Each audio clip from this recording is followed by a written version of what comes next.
Boa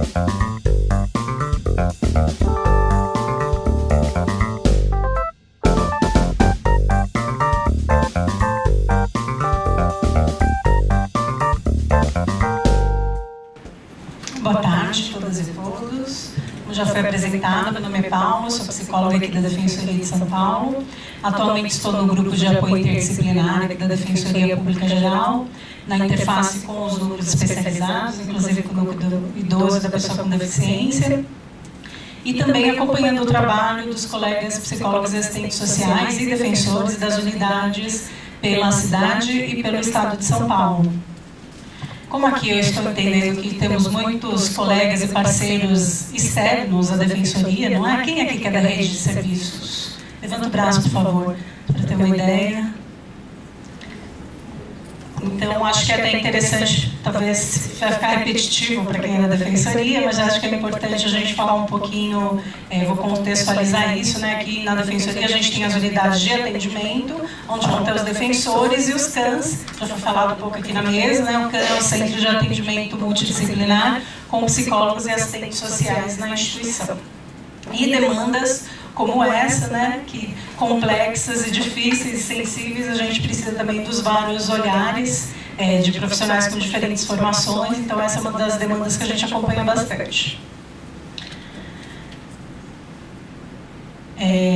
Vou falar um pouquinho da realidade, pensei em trazer aqui para compor nessas tantas informações e falas que a gente está acompanhando, um pouco da realidade das nossas unidades, né? Como que chegam esses casos relacionados à curatela, à pessoa com deficiência nas unidades? Vou falar principalmente do recorte, da maioria dos casos que chegam então aos CANs, que são as pessoas com transtorno mental, principalmente, né, sobretudo, e que muitas vezes procuram diretamente as unidades da Defensoria. E como que chegam?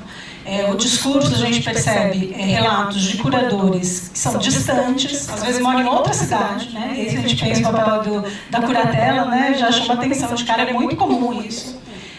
Ou então, curadores que não têm vínculo, não têm relação de cuidado, situações que aparentam abandono, né? Também é comum discursos que trazem a questão de falta de acesso a serviços, né, serviços de saúde, de assistência, dentre outros, ausência de renda também, de BPC ou de outros benefícios, e às vezes a pessoa é beneficiária do INSS, só que ela não acessa, né, exatamente por ser intermediado, né, como na figura de um terceiro que a representa. Situações de discriminação, histórico de internações, inclusive contra a vontade da pessoa, né, como já foi um pouco falado aqui, o Marcelo trouxe a situação, então é muito recorrente as pessoas com transtorno mental que nos procuram, trazendo esse relato. Interesse em levantamento de curatela, né, uma demanda muito recorrente, então a pessoa não está fazendo sentido nenhum, essa pessoa que está no papel de curador, então ou para substituir, ou mesmo para tirar, né, essa intermediação da sua vontade, da sua representação. E também pessoas que já estão respondendo a um processo de interdição, de curatela, né? Também é um caso muito comum, que os defensores pedem auxílio aí da equipe multidisciplinar para a elaboração de relatórios e vão auxiliar nesses processos. Também é muito comum na defensoria a gente ser procurado por familiares de pessoa com deficiência, né? Incluindo aí os casos de saúde mental. O que é comum nesses relatos? Situações de conflito, né, familiares, ou conflito com terceiros, com vizinhos, conflito com serviços também. Muito comum a família vem se queixar do serviço que está sendo prestado, né, da rede. E vice-versa, a rede também vem questionar, né, a família, como é que está. Às vezes parece que a gente está mediando o conflito, né, também da família com os serviços, né. Também é recorrente nessas falas o não acesso a serviços, né, ou não como devidamente deveria ser oferecido, conforme as portarias, legislações. Situações de risco, de violência, de vários tipos de violência diferentes, né. A gente percebe também uma cultura ainda muito manicomial. Eu lembro que eu estava na faculdade de psicologia ainda, em 2001, quando foi promulgada a lei da reforma psiquiátrica, os professores comemorando, eu nem entendi o sentido daquilo, a importância, né. E hoje a gente vê, quase 20 anos depois da promulgação dessa lei, o quanto que a gente vê cotidianamente na defensoria pedidos de internação involuntária, né, dessa ideia, dessa cultura manicomial, de que a ideia de que os casos de saúde mental serão resolvidos com internações com afastamento, com segregação, né? Então, é uma ideia muito presente na nossa sociedade e que voltou com tudo, principalmente com esse discurso de guerra às drogas, para amparar essas decisões. Também muito comum uma cultura judicial, né? A gente acha que tem a judicialização da vida nos seus vários aspectos, né? E nesse campo da curatela, das pessoas com deficiência, ainda também uma cultura muito judicial no sentido de procurar um processo que vai resolver. A gente viu a Nayara estava apresentando os casos quando eles já estão judicializados, né? Parece que está amarrado, né? Tem um laudo lá falando, apresenta as várias questões do caso e um laudo aparentemente repetitivo, né? Recortou e colou. Incapacidade para todos os atos da vida civil. E não tem jeito, né? Está amarrado, ok, recorre, tem uma brecha aqui, outra ali, mas o quanto que no âmbito judicial, parece que as reflexões, a possibilidade até de diálogo, de discussão, ficam muito mais amarradas, né? Limitadas, inclusive para garantir direitos, né? Por mais paradoxo que pareça, é um pouco isso que a gente vê no dia a dia, né? E aí, já adiantando até uma sugestão, eu penso o quanto que é importante a gente evitar essa judicialização. Né, como que medidas extrajudiciais anteriores aos processos são fundamentais. Né? Então, muito mais difícil a gente discutir no meio do processo a necessidade ou não da curatela, ou os termos dela, um pouco mais simples é a gente se antecipar a isso, evitar a entrada de um processo. E isso é muito importante, então a gente está discutindo com a rede aqui, né? Que somos nós todos responsáveis também por esses casos, né? Junto com as famílias e com a pessoa com deficiência, desses encaminhamentos e como eles chegam ou não à justiça.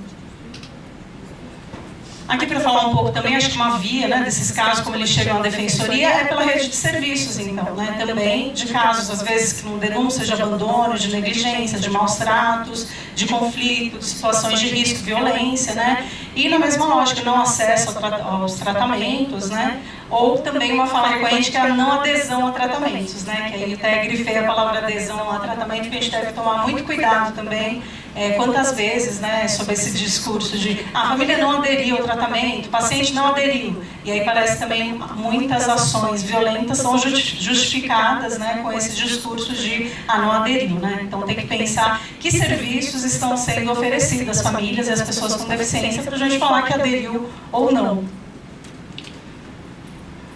Aqui eu vou trazer um pouco alguns documentos que me ajudaram e me ajudam a pensar essa questão e a atuação nos casos concretos relacionados à curatela. Um é a própria convenção, que é muito educativa, né? Traz vários termos e conceitos que eu acho que ajuda bastante a gente a pensar. E é muito interessante pensar como que cada termo e cada conceito esmiuçado tem a ver com o processo histórico, né? Então, quando traz, por exemplo, a definição de barreira, que aí foi incorporada com a Lei Brasileira da Inclusão também, a convenção está preocupada com processos históricos, né? Como, por exemplo, que não foi visto esse contexto sociocultural, essa inserção, né? O ambiente onde a pessoa com deficiência está, por exemplo. Então, a convenção é por isso que vai esmiuçar o que quer dizer essas barreiras e o que elas são resultado de vários aspectos e não só do sujeito, né? O sujeito não está solto, ele está em interação, está no contexto. Outro documento que me ajuda muito a pensar é a CIF, que também muda, né, essa lógica na temática da pessoa com deficiência. Vai ter uma mesa só sobre isso amanhã, se não me engano. Então, acho que vai ser bem importante, mas esse documento, essa normativa ajuda muito a pensar também nesse outro paradigma que a gente traz para essa temática. Por exemplo, então, na própria LBI, esse artigo 2º aí é da própria LBI, e que tem extrema relação com a proposta da CIF, né? Que é esse modelo que já foi falado, né, da avaliação. Então, a avaliação, quando necessária, será biopsicossocial, realizada por equipe multiprofissional e interdisciplinar. Já foi falado também, então, da importância de considerar esses outros aspectos, fatores socioambientais, psicológicos e pessoais. Não é à toa que na LBI a gente tem isso. É porque foi um processo histórico de desconstrução atual, aliás, né, que não se insere na lei, da gente mudar a visão sobre a pessoa com deficiência. Achei muito interessante na mesa da manhã, a Flávia, jornalista, que traz brilhantemente, né, com o cotidiano dela, de uma pessoa com deficiência, os desafios, né, e faz um paralelo até teórico, prático. Achei muito interessante o link que ela faz. E achei interessante a discussão que ela trouxe, algo que me inquieta também, que ela falou dos avanços, né, ela falou, minha deficiência não mudou nos últimos anos, mudou o mundo. E ela trouxe a questão da discussão da deficiência mental e intelectual, como que ainda tem, parece que está distante ainda, né? Diferente da deficiência física.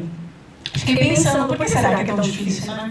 Por que será que é tão diferente assim a deficiência física e a mental, a intelectual? É porque a gente não vê? É porque a gente está numa cultura muito acostumada, se eu vejo, logo existe, se eu não vejo, aí eu desconfio, né? Vale pensar. É porque a gente está no meio de uma sociedade que algumas pessoas servem para o que eu quero, outras não.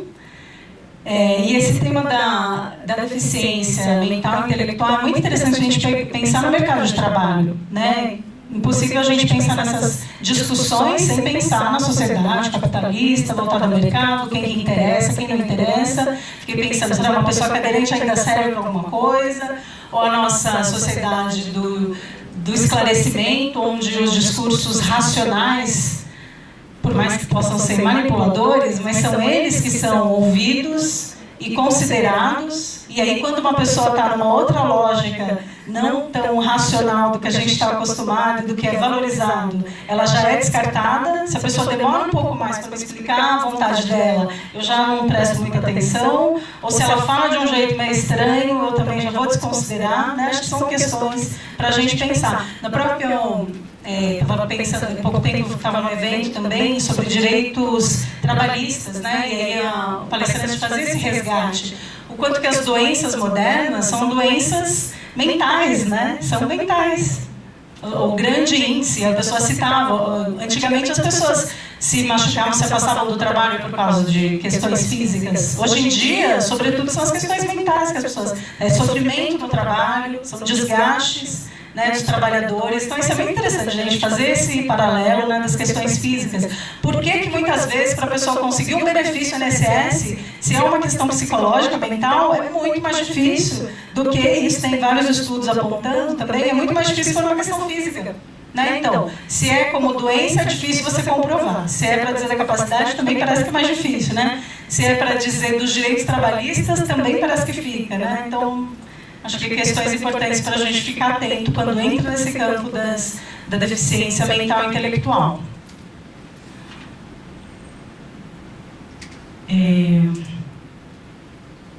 Outros documentos que me auxiliaram muito nesse percurso, estudando a temática, é um documento sobre a banalização da interdição judicial no Brasil. Um documento de 2007, eu estava até na dúvida se eu ia colocar na apresentação, e vocês vejam o quanto ele está moderno. Tem uma pessoa ali levantando, gostei, já trouxe ele aí, né? E tem documentos que você fala, nossa, será que está antigo, né? Há 10 anos, fala interdição acabou, né, gente? Não, né? Hoje a gente já viu que não acabou. Inclusive, judicialmente é usado o termo ainda, a gente se assusta. E mais do que isso, por isso que eu continuo recomendando, e a colega ali também, que até trouxe o documento, é uma cartilha que tem online também, é bem de fácil acesso. Mas os elementos, né, são análises de vários processos judiciais ao longo de décadas no Brasil. A conclusão é o título, né, que é como é banalizado, era banalizado o uso da interdição, e eu acho que a gente pode pensar se também vai ser banalizado o uso da curatela, mesmo que agora não deveria mais falar em interdição, mas o que respalda, o que é trabalhado nesses relatórios, são os elementos de estigmatização, de quanto que é difícil, né, no ambiente judicial se discutir a autonomia da pessoa com deficiência, e por aí vai. Então, são elementos que estão muito modernos, infelizmente, né, muitos a gente ainda não conseguiu ultrapassar, mesmo com a lei, que é posterior a esse documento, né, mas acho que ele traz várias reflexões e com dados concretos. Outro documento que me ajuda também muito a pensar, que é desse mesmo período, um documento do Conselho Federal de Psicologia, se referindo ao benefício de prestação continuada e na não necessidade de curatela e de interdição.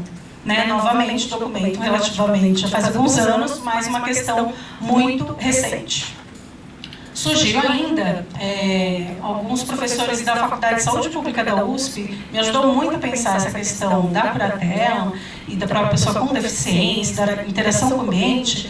Os professores, sobretudo a professora Vera Paiva e Ricardo Aires, que trabalham o conceito de vulnerabilidade, que por vezes parece banalizado também no uso cotidiano, mas eles trazem o conceito de vulnerabilidade em saúde, analisando 3 dimensões, né, que eles falam em tonalidades compreensivas.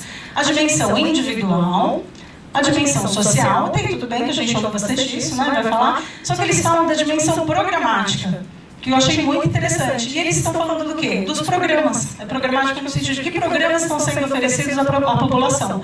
E se a gente pensa, então, que a vulnerabilidade, uma situação de vulnerabilidade, tem profunda relação com os programas que estão sendo oferecidos, a gente muda também esse paradigma de pensar que o problema é a pessoa, a deficiência que está nela, ou no máximo na família e nas suas relações. Não, que programas estão sendo oferecidos ao Estado para aumentar ou diminuir essa situação de vulnerabilidade. Então, achei bastante interessante também essa discussão que eles fazem.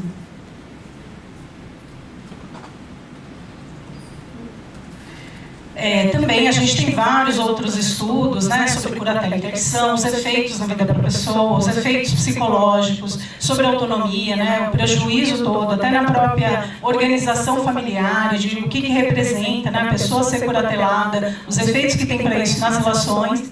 E todos apontam para quando a história do rótulo, né? A pessoa é rotulada, incapaz, curatelada, afastada, e por mais que já até antes já era clara essa questão, e agora mais ainda com a lei para fins patrimoniais e negociais, na prática ela se espalha para todos os âmbitos. A gente falou até rindo, né? A questão de poder casar, ou dos outros atos da vida civil, mas na prática eles são absurdamente invadidos em todas as questões, né? Eu gostar, já vi situações em que era discutido até o que ela come, a pessoa não poder escolher direito o que ela come porque ela não tem discernimento, afinal a pessoa com curatela, né? O curador vai saber melhor, né? Caso concreto, isso não estou nem exagerando. Trazendo um pouquinho então desse reconhecimento, né, que vai falar então uma medida protetiva extraordinária, né, pensada no caso a caso, durará o menor tempo possível. Acho que a gente já foi falando disso, o quanto que na prática a gente ainda está distante, né, um grande desafio se chegar a medidas de curatela em que responda exatamente o que está na lei, né, para esses fins, inclusive para ajudar a garantir direitos, né, senão, assim como a interdição, vai apenas violentar o direito, né, e reforçar estigmas e preconceitos. Aqui trazendo um pouco, né, uma análise que é isso. Eu acho que o modelo de curatela da lei já traz avanços, mesmo assim continua sendo uma medida de restrição, né? Por exemplo, no artigo 11, que vai falar que a pessoa com deficiência não poderá ser obrigada a se submeter a intervenção clínica ou cirúrgica. Foi falado aí, né, da esterilização, por exemplo, a tratamento ou institucionalização forçada, que seria o caso, por exemplo, das pessoas com transtorno mental. Porém, o parágrafo o parágrafo único que vem na sequência fala: o consentimento da pessoa com deficiência em situação de curatela poderá ser suprido na forma da lei. Vocês viram? Em cima falou assim, olha, de jeito nenhum a pessoa vai ser obrigada a se submeter por intervenção clínica, cirúrgica, não vai acontecer. Ah, peraí, se tiver curatela, então, né, poderá ser suprimida, né, essa questão. Aí, em outro momento, embaixo, o consentimento breve, livre, esclarecido da pessoa com deficiência é indispensável para a realização de tratamento, procedimento, hospitalização e pesquisa. Ótimo, né? A pessoa vai poder ser ouvida, ser respeitada. Aí embaixo, de novo, peraí, em caso de pessoa com deficiência em situação de curatela, deve ser assegurada a sua participação no maior grau possível. O que é no maior grau possível, né? Vocês não acham que tem uma margem aí para repetir tudo de novo, né? Que você vai falar, aqui foi o mais, foi o que deu, gente. Ela foi ouvida? Não. Mas foi o que deu, né? Que é o máximo que deu possível. Enfim, para a gente pensar o quanto ainda, né? Claro que sem tirar o mérito todo da LBI, mas que eu acho que tem ainda essas nuances que pode, né? Ela por si só não vai garantir. Recentemente, a gente fez também, junto com o NEDPED, uma pesquisa, um levantamento sobre essa questão da vinculação do BPC com pedidos de curatela que chega à Defensoria Pública. A gente fez a coleta de dados juntos aos CANs no estado de São Paulo. Foi agora, bem recente, de agosto, né? A gente pegou unidades da capital metropolitana e do interior. E aí um dado já interessante, 70% então dos CANs, né, que estão nas unidades da defensoria e atendem essas demandas junto com os defensores, 70% falou que recebe ou já recebeu caso em que a demanda jurídica era a curatela, né, de pessoas com deficiência vinculadas à concessão do benefício. Então é isso, as pessoas estão entrando na justiça vinculado ao benefício, por mais que tenha normativa, documento falando que não precisa, o Marcelo traz essa discussão, né? E acho que é isso, né? A gente vai ficar discutindo no caso a caso, será que com isso a gente está atrasando, né?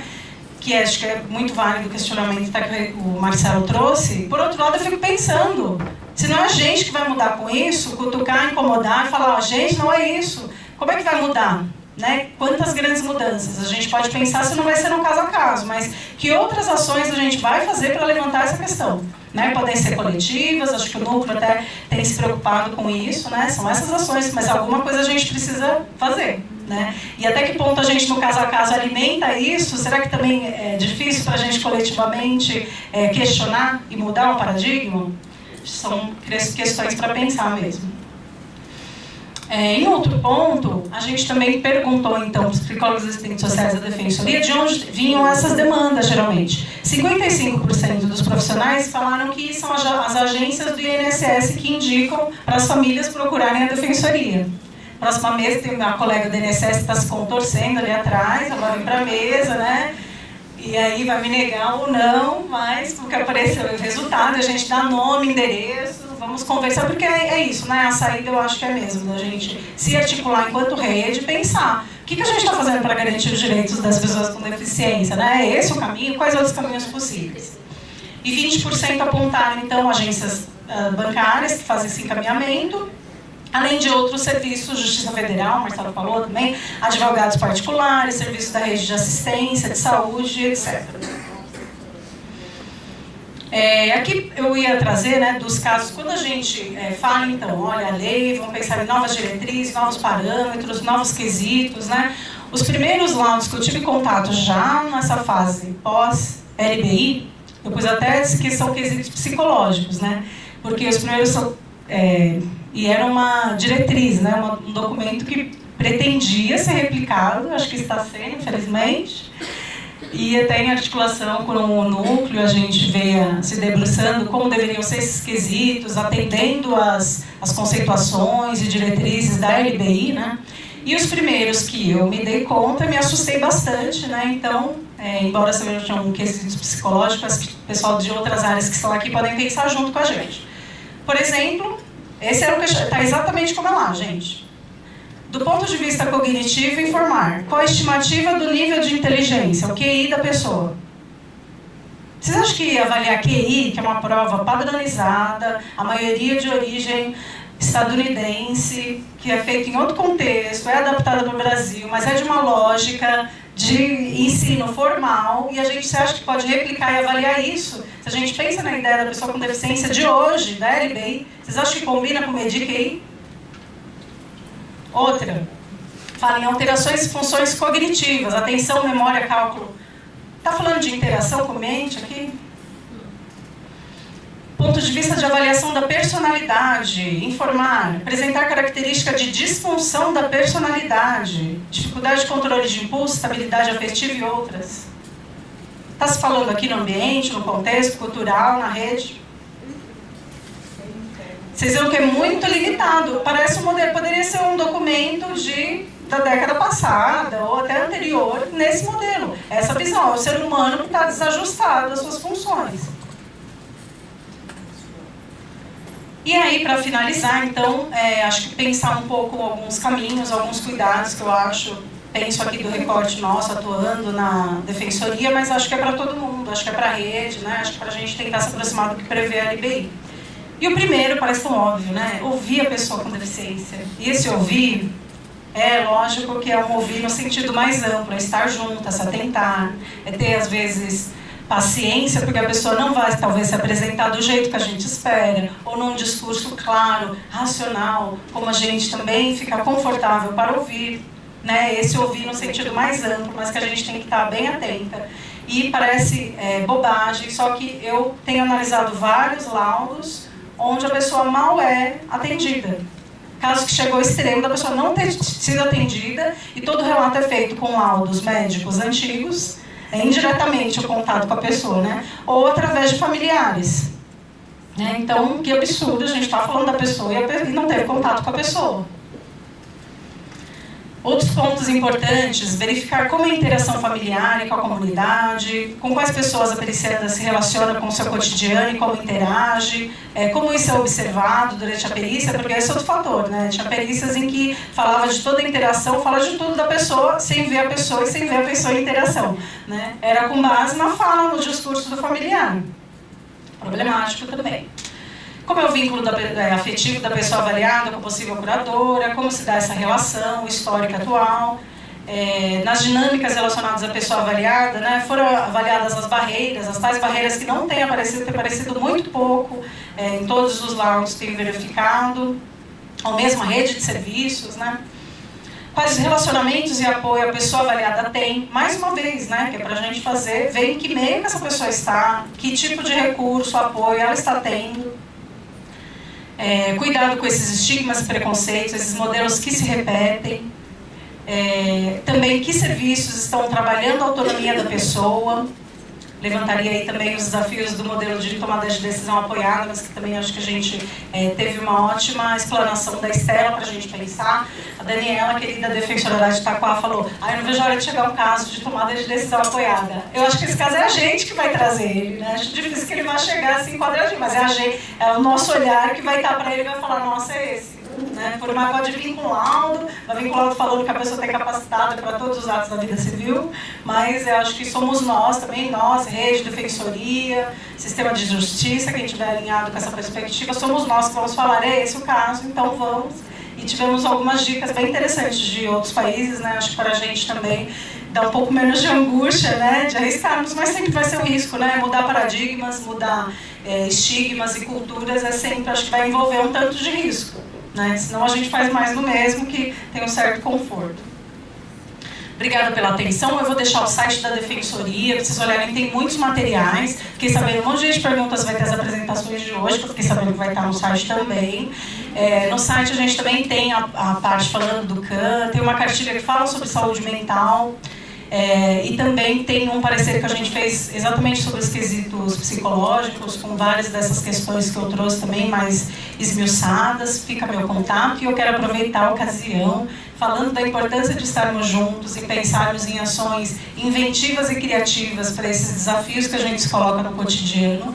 Renato, vou pedir licença aqui em cima, né, inesperado, mas é para convidá-los para o 2º Congresso Brasileiro de Atuação Interdisciplinar nas Defensorias Públicas. Ele vai ser realizado nos dias 29 e 30 de novembro, então ainda dá tempo de escrever trabalho, seu trabalho. Vocês todos têm aqui, tenho certeza que tem práticas para compartilharem com a gente, ou para trazerem as dúvidas e reflexões. Então vai ter espaço para inscrição de trabalho, mesas, palestrantes, enfim, com a perspectiva de garantias de direito nas várias temáticas que a Defensoria atua, inclusive questões de curatela, de saúde mental, de pessoa com deficiência. No site da Defensoria também, na parte da Escola da Defensoria, vocês vão ter mais informações sobre o Congresso. Aguardo vocês lá também. Obrigada.